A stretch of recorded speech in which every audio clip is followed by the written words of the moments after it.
Rav Chazayin Amud Bet. Amar Le, he said to him, Rav Nachman responded back to Rav Chisda. Now that we know this whole case, right, that we were asking, how much do you pay for Boshet? Well, really, we're not going to end up saying Boshet, but how much do you pay for hitting someone else with a shovel? With all the background, knowing that the person hit the other one with the shovel because he was using his well on the day that wasn't the agreed upon day for him. So Amar Le, Rav Nachman says to Rav Chisda, Mea pande b'panda lamachya.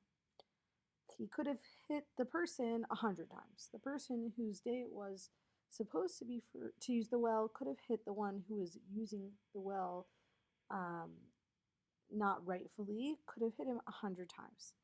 Afilu l'mayin de amar lo avid inish dina l'nafshe. Even according to the opinion that says a person should not do the judgment for himself. A person should not carry out the judgment for themselves. B'makom pseida avid inish dina l'nafshe. Because even this opinion that usually thinks you can't take the law into your own hands, in a place where there's loss, in a case where you're going to lose out money unless you intervene by taking the law into your own hands, even that opinion would agree that a person can take the law into their own hands and carry out the judgment for themselves. Itmar, Rav Yehuda Amar, lo avid inishtina lanavshe, Rav Nachman Amar, avid inishtina lanavshe. Right, so that as it was stated, Rav Yehuda says that a person may not carry out the judgment for themselves, and Rav Nachman thinks that a person may carry out the judgment for themselves. Heicha de'ika pseida kule alma lo plige de'avid inishtina lanavshe. And yes, we have this machloket, but when there is loss, everyone agrees that there's no machloket. We have no disagreement here that you should be allowed to take the law into your own hands. Rather, they're arguing when there will not be loss. Rabbi Yehuda Amar lo avid inishti lanavshe dekivan deleka pseida lezal kamei dayana. Rabbi Yehuda thinks that in a case where there's not going to be immediate loss, right, by intervening, you're not going to prevent any loss. The loss, already happened, or it's not going to be prevented by you intervening.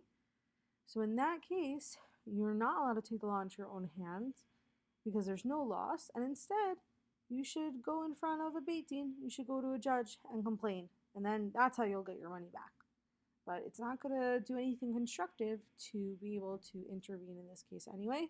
So therefore, you don't have permission to take the judgment into your own hands and to, hurt the other person or approach the other person.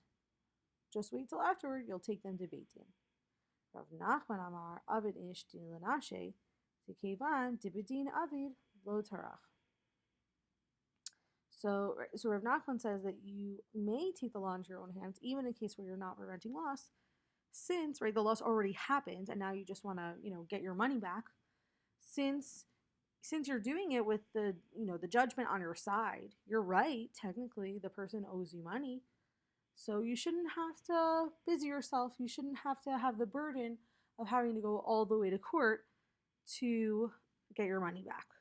So according to Rabbi Yehuda, once the loss has already happened, you can't take the law into your own hands. You have to go to beit din. That's the whole point of the beit din.